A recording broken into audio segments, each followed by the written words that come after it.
Good day, dear students. Welcome to our UCSP subject. And for today's session, I'm going to talk about the education system in our society. Lesson objectives. At the end of the lesson, learners are expected to number one, differentiate formal from non-formal education. Number two, identify the two functions of education: productive citizenry and self-actualization. And number three, appreciate the importance of education as basic human rights. What is education? Education is a discipline that is concerned with methods of teaching and learning in schools or school-like environments, as opposed to various non-formal and informal means of socialization. Example, rural development projects and education through parent-child relationships. Education can be thought of as a transmission of the values and accumulated knowledge of a society. So in this sense, it is equivalent to what social scientists termed as socialization or enculturation.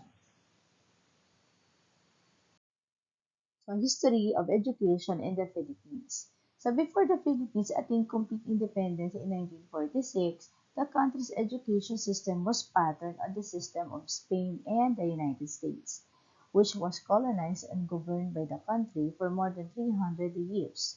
So, however, after independence, the country's educational system has constantly undergone reform. So, this is the timeline of the Philippines education system. So during the pre-colonial period, most children were provided with solely vocational training, which was supervised by their parents, tribal tutors, or those assigned for specific specialized roles within their communities. So, for example, the people called babaylan. In most communities, stories, songs, poetry, dances, medicinal practices, and advice regarding all sorts of community life issues were passed from generation to generation, mostly through oral tradition. So some communities utilize a writing system known as baybayin, whose use was wide and varied, though there are other syllabaries used throughout the archipelago. Next is the Spanish colonial period. So formal education was brought to the Philippines by the Spaniards, which was conducted mostly by religious orders. So upon learning the local languages and writing systems, they began teaching Christianity, the Spanish language, and the Spanish culture. So these religious orders opened the first schools and universities as early as 16th century. So Spanish missionaries established schools immediately after reaching the islands. The Agustinians opened a parochial school in Cebu in 1565.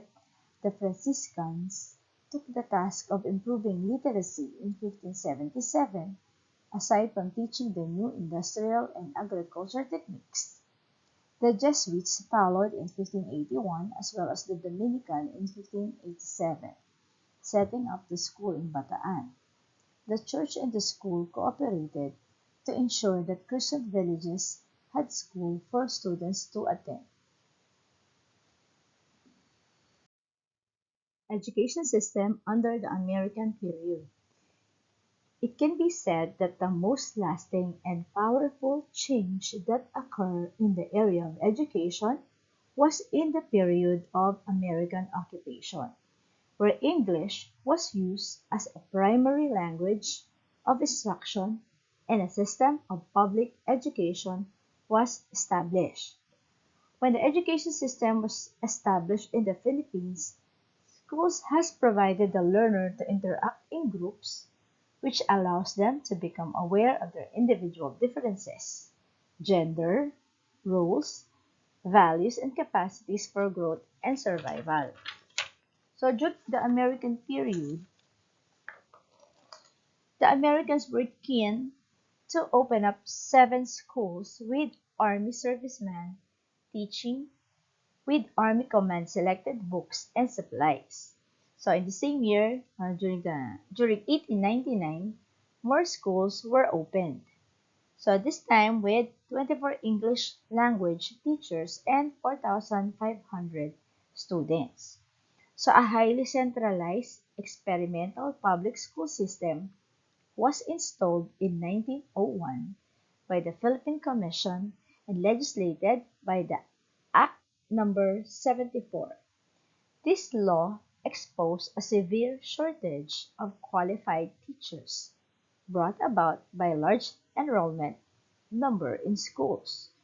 So as a result, the Philippine Commission authorized the Secretary of Public Instruction to bring more than 1,000 teachers from the United States, who were called the Thomasites, to the Philippines between 1901 and 1902.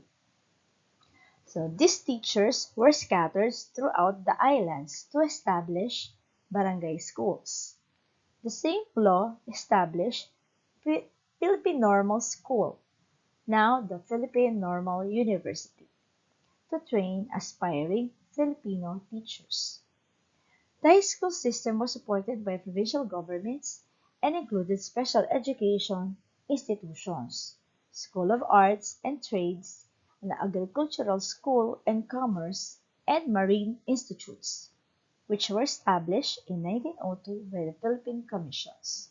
So several other laws were passed throughout the period.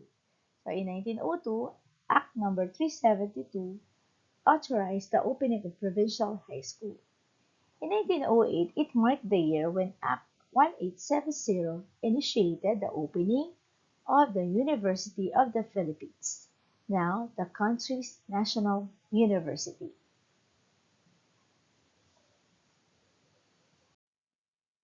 Formal education in the Philippines. A formal education comprises an institution, which is also called school, and trained teachers that will facilitate the learning process. Previously, education in the Philippines usually spans 14 years, 6 years in the primary, 4 years in secondary, and 4 years in higher education, leading to a bachelor's degree. But since the implementation of K-12 program, the span of the years students spend in secondary had increased to 2 years. So the additional years have made the span of 16 years. And plus the early entrance of 5 years old pupils to start the K-12 program. So the foundation policies of K-12 program is found in President's campaign's 10-point agenda for education. Social contract with Filipino people includes making education the central strategy for investing in people, reducing poverty, and building national competitiveness. Becoming trilingual as a country. Learn English well and connect to the world. Learn Filipino well and connect to your country. And retain your dialect and connect to your heritage. The very reason why the medium of instruction in our school system nowadays is both in English and in Filipino. And those who are in provinces use their own dialect in teaching, especially in the primary years. So for a K-12 program, it includes elementary, junior high school, senior high school, with different tracks and strands to choose from, so depending on their interests and capabilities. So we have here academic, which includes STEM, science, technology, engineering, and mathematics, EBM, accountancy, business, and management, HUMS, which is humanities and social science. And then we have arts and design, sports, and the technical vocational livelihood, which includes a various track where the students can choose from, like maritime, SMAW or welding, specialization in welding, home economics. We also have ICT, information, communication and technology. We also have the installation, electrical maintenance, IEM, and agriculture. There are a lot more strands that you can choose from. So in the K-12 program, the educators must aim to help the learners to discover personal meanings and develop their own perception of themselves and their environment. So we now proceed to the non-formal education in the Philippines. So the Bureau of Continuing Education was created from the Education Act of 1982, Section 24 from the Office of Non-Formal Education.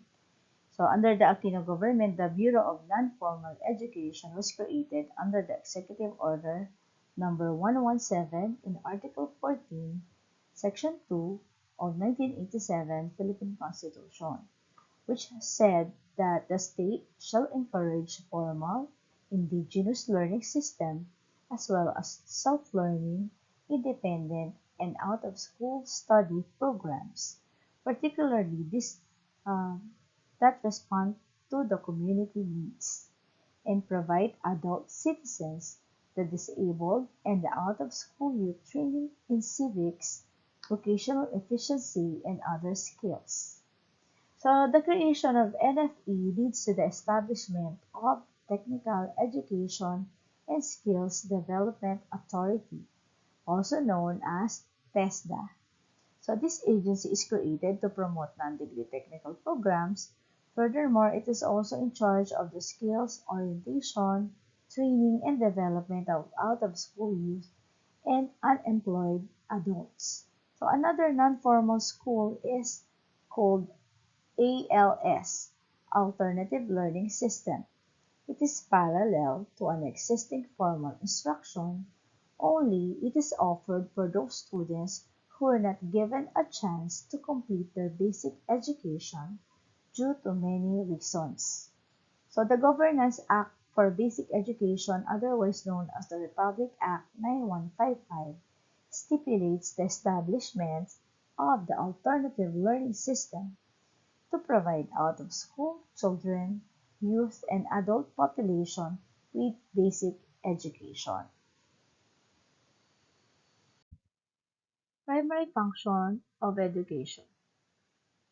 Number one, to develop a productive citizenry. A productive citizen is greatly influenced through his education.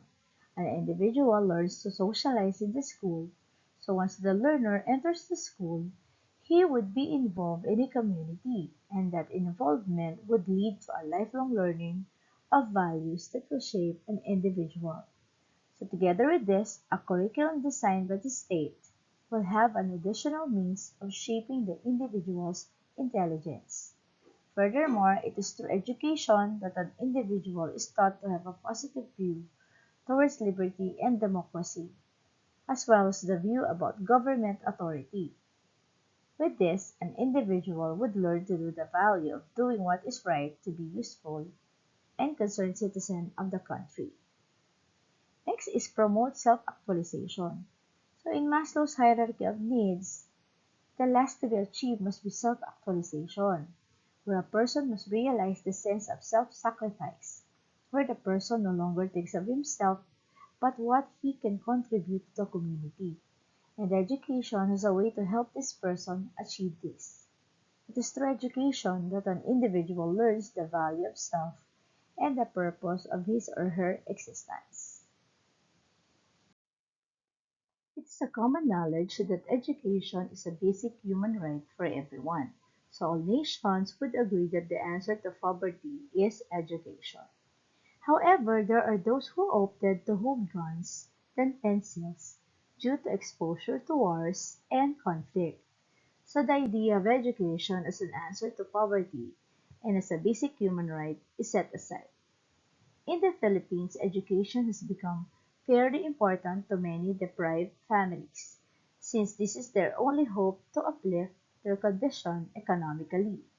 Unfortunately, due to many reasons, the quality of education is affected by cycle of societal problems, such as worsening of poverty conditions and deterioration of family values. All the same, the Education for All movement, which was led by UNESCO in 2015, endeavors that all children, particularly in different circumstances, and those belonging to ethnic minorities, should have access to a free and compulsory education of good quality. So this ends my discussion. So see you on our next session. Goodbye, class.